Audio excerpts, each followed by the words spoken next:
Circuit തമർ സംവിധാനം ചെയ്ത് Asif Ali, master ഒർഹാൻ, ദിവ്യപ്രഭ, ദീപക് പറമ്പോൽ തുടങ്ങിയവർ പ്രധാന വേഷങ്ങളിൽ വന്ന ഈ മലയാളം ഫാമിലി ഡ്രാമ സിനിമയെക്കുറിച്ചാണ് ഇന്ന്.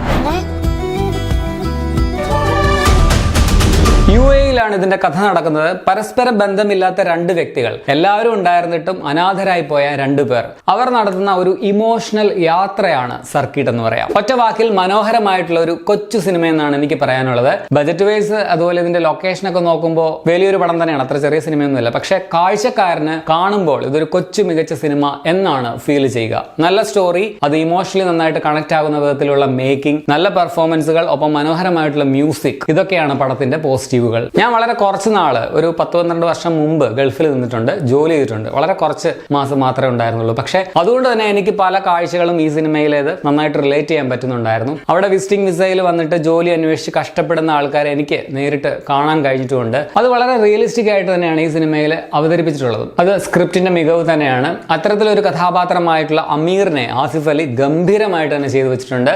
ശരിക്കും ആസിഫിനെ അല്ല, ആ ഒരു ക്യാരക്ടറായിട്ട് മാത്രമേ നമുക്ക് ഫീൽ ചെയ്യുകയുള്ളൂ. പണ്ട് മമ്മൂക്ക കരഞ്ഞാൽ നമ്മളും കരയുമെന്ന് എല്ലാവരും പറയുന്നത് പോലെ ഇപ്പോൾ ആസിഫ് അലി കരഞ്ഞാൽ നമുക്കും സങ്കടം വരും. അത്ര കിടുവായിട്ടാണ് ഇമോഷണൽ പോർഷൻസ് ആസിഫ് കൈകാര്യം ചെയ്യുന്നത്. ഇതിലും അങ്ങനെ തന്നെയാണ്. ഈ പടത്തിലെ ജപ്പു എന്ന കുട്ടിയായിട്ട് വന്നത് മാസ്റ്റർ ഒർഹാൻ ആണ്. ഒരു കൊച്ചു പയ്യനെ കൊണ്ട് എങ്ങനെ ഇതുപോലെ പറഞ്ഞു ചെയ്യിപ്പിച്ചു എന്നുള്ളതാണ് അതിശയം. കുട്ടി കിടുവായിട്ട് തന്നെ ചെയ്തിട്ടുണ്ട്. ഈ ചെക്കൻ എന്ന് പറഞ്ഞാൽ ഒരു ചില്ലറക്കാരനല്ല, ഭയങ്കര ഇറിറ്റേറ്റിംഗ് ആയിട്ടുള്ള ഒരു കഥാപാത്രമാണ്. നമുക്ക് ശല്യമെന്ന് മാതാപിതാക്കളെ കൊണ്ടാണെങ്കിലും നാട്ടുകാരെ കൊണ്ടാണെങ്കിലും തോന്നിപ്പിക്കുന്ന ഒരു ക്യാരക്ടറാണ്. പക്ഷെ അതൊരു സ്പെഷ്യൽ കെയർ ആവശ്യമുള്ള ഒരു കുട്ടിയാണ്. സോ ഇതിൽ ശരിക്കും ഇറിറ്റേറ്റിംഗ് ആയവർ അവന്റെ പേരൻസ് തന്നെ ആണ് എന്നുള്ളതാണ് സത്യം. അതുപോലെയുള്ള പേരൻസിനെയും ഞാൻ നേരിട്ട് തന്നെ കണ്ടിട്ടുണ്ട്. ഈ കുട്ടികളെ വളർത്തുക എന്ന് പറയുന്നത് വലിയൊരു റെസ്പോൺസിബിലിറ്റി തന്നെയാണ്. അതിന് പറ്റാത്തവർ ആ പരിപാടിക്ക് അല്ലെങ്കിൽ സൃഷ്ടിക്കാൻ പോകരുത് എന്നുള്ളതാണ് എനിക്ക് പറയാനുള്ളത്. ചിലരിങ്ങനെ ആദ്യത്തെ കുട്ടി ഉണ്ടായത് അതിനെ മര്യാദയ്ക്ക് നോക്കാതെ അടുത്ത കുട്ടി ഉണ്ടാക്കുന്നു. എന്താ ഇതൊരു റേസ് പോലെയാണ്. ഈ പ്രോസസ്സ് ഇങ്ങനെ തുടർന്നുകൊണ്ടേയിരിക്കുകയാണ്.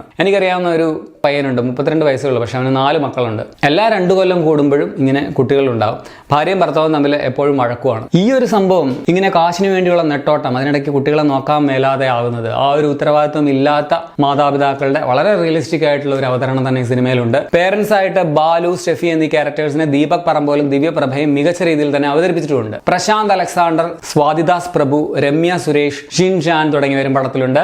ടെക്നിക്കൽ സൈഡിലും പടം മികച്ചതായിട്ട് തന്നെയാണ് അനുഭവപ്പെട്ടത്. ഇയാസ് ആണ് ഇതിന്റെ ക്യാമറ. ലൊക്കേഷനൊക്കെ ഭയങ്കര രസമായിരുന്നു കാണാനായിട്ട്. നമ്മുടെ നടൻ കൂടിയായ സംഗീത് പ്രതാപാണ് ഇതിന്റെ എഡിറ്റർ. പക്ഷെ ഏറ്റവും പ്രശംസിക്കേണ്ടത് ഇതിന്റെ മ്യൂസിക് തന്നെയാണ്. ഗോവിന്ദ് വസന്ത ചെയ്ത പാട്ടുകളും ബാക്ക്ഗ്രൗണ്ട് സ്കോറും പടത്തിന്റെ ആത്മാവ് തന്നെയാണ്. ഒപ്പം വരികളും എടുത്തു തന്നെ പറയണം. നമ്മുടെ മനസ്സിൽ തോന്നുന്ന കാര്യം പടം കണ്ടുകൊണ്ടിരിക്കുമ്പോൾ അല്ലെങ്കിൽ ആ സന്ദർഭത്തിനനുസരിച്ച് കഥയ്ക്ക് ചേരുന്ന വിധത്തിൽ തന്നെയാണ് ഇതിന്റെ പാട്ടിന്റെ വരികളും എഴുതിയിട്ടുള്ളത്. അൻവർ അലിയും സുഹൈൽ കോയയുമാണ് ഗാനരചയിതാക്കൾ. സംവിധായകൻ തന്നെയാണ് പടത്തിന്റെ രചനയും നിർവഹിച്ചിട്ടുള്ളത്. ഇനി നെഗറ്റീവ്സ് പറയുകയാണെങ്കിൽ കുറച്ച് ലോജിക്കൽ പ്രശ്നങ്ങളാണ് പടത്തിന്റെ ഒരു പ്രശ്നമായിട്ട് ഫീൽ ചെയ്തത്. ചില കാര്യങ്ങളൊക്കെ വിശ്വസിക്കാനായിട്ട് കുറച്ച് പാടാണ്. ഇതൊക്കെ ഇങ്ങനെയൊക്കെ നടക്കുമോ, അവിടെ അതില്ലായിരുന്നോ, അങ്ങനെയൊക്കെയുള്ള സംശയങ്ങൾ നമുക്ക് ഇടയ്ക്കിടയ്ക്ക് ഫീൽ ചെയ്യും. പക്ഷെ അത് വളരെ കൺവിൻസിംഗ് ആയിട്ട് തന്നെ പടത്തിൽ അവർ അവതരിപ്പിച്ചിട്ടുണ്ട് എന്നുള്ളതാണ്. പിന്നെ സത്യം പറഞ്ഞാൽ ഇതൊരു ഷോർട്ട് ഫിലിമിനുള്ള ഒരു കഥയേ ഉള്ളൂ എന്ന് പറയാം. പക്ഷെ ക്യാരക്ടേഴ്സിനെ നല്ല രീതിയിൽ എഴുതി ഇമോഷണലി കണക്ട് ആക്കാൻ വേണ്ടി ഇത്രയും ടൈം എടുക്കുന്നുണ്ട് എന്നുള്ളതാണ്. എനിക്ക് ഇതിന്റെ സെക്കൻഡ് ഹാഫിൽ ഇടയ്ക്ക് ചിലയിടങ്ങളിൽ ചെറുതായിട്ട് ലാഗ് അടിച്ചായിരുന്നു. പിന്നെ ഇതിന്റെ കഥ മുഴുവനും ഗൾഫിൽ നടക്കുന്നത് കൊണ്ട് തന്നെ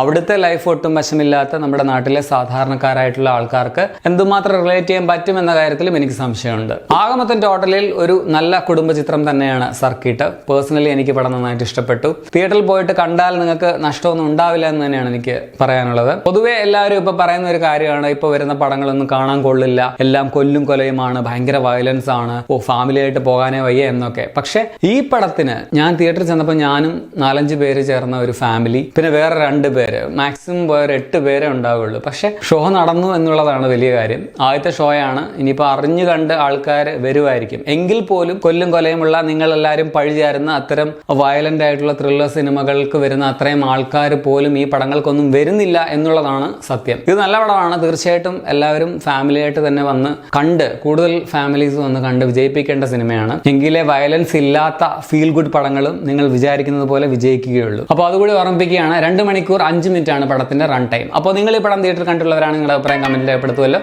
ശരി എന്നാ.